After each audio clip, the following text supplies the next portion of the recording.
I am working with STIMULATE-ICP team to bring a patient voice to the workings of the team through PPI, which stands for Patient and Public Involvement. In doing so, I expand my own understanding into the work being done, the challenges faced by the team, and the team is quite broad, relevant clinical and academic disciplines, including primary care and specialist services, epidemiology, mental health, and health economics. And then we'll be thinking about progress, knowledge, and spreading awareness to others. I'm here with the lovely Nisreen Alwan, who was awarded an MBE for services to medicine and public health during COVID-19. You are an associate professor of public health at the University of Southampton. And during the COVID-19 pandemic, you used social media to communicate public health messages and to call for long COVID to be counted and measured. You have experienced long COVID since 2020 before myself, and that is ongoing. So we are partners in crime there. And understanding health inequalities in long COVID, we know that people who are from more socially disadvantaged, ethnic minorities, are more harshly affected by COVID, and this is likely to apply to long COVID as well. We just need more research in this area because people in those groups need adequate support and recognition and care.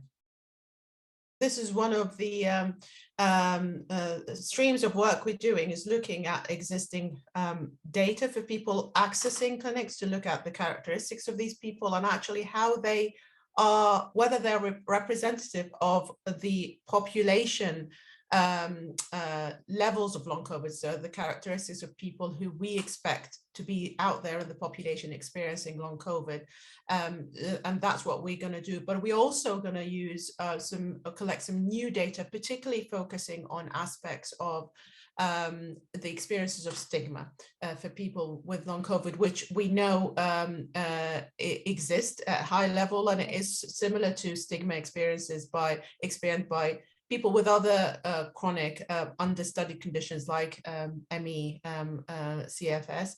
And so we're collecting some information to characterize that. We're also planning to interview people who are accessing long COVID services in the NHS to really understand more deeply about their experience of care, the barriers they face. Again, you know, what do they recommend to make kind of access to care easier to people, and whether they've experienced also any stigma or any unfair, unequal treatment, and how we can counteract that from their point of view. This is a really exciting part of the research. We've worked right from the start with people with long COVID. So we formed something called a community advisory board, and we designed an active case finding pilot, and that basically means reaching out in a geographical area, in a limited geographical area, to people to find those who are don't have a clinical diagnosis of long COVID and are not accessing care, which could be people who are not aware that they might have long COVID, but while their health is deteriorating following infection, or people who have not been able to get that diagnosis, and understand why this has happened, and how we can optimize support for these people using perhaps personalized approach in terms of based on their needs.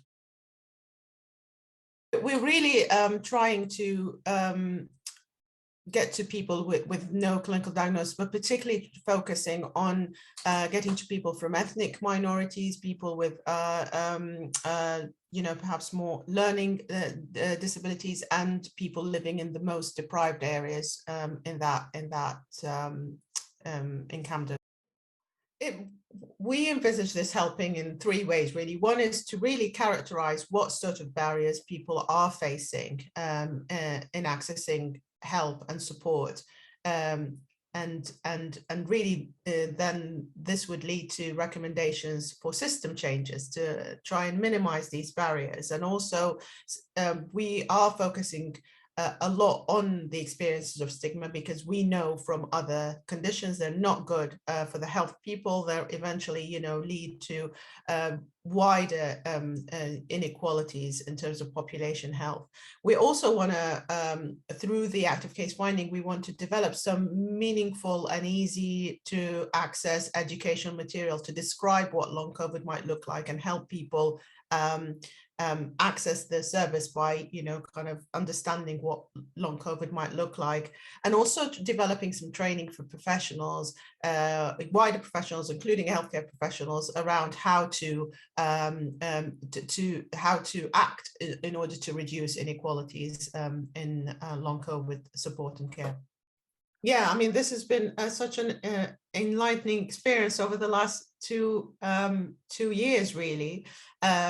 It's very hard to box myself, which I think there's a tendency that, you know, others like to box people as, you know, experts or people with lived experience of patients, and I bring my whole self to this. So, and I think this is an experience not only me, but other you know, healthcare professionals, other scientists have experienced as well. And I think it is quite an enriching experience to kind of sit on that other side of the table, understand what it's like to be the patient. But I think it's also highlights the importance of the role of people with lived experience in shaping right from the start any research we do, but also, you know, shaping services and how they look like.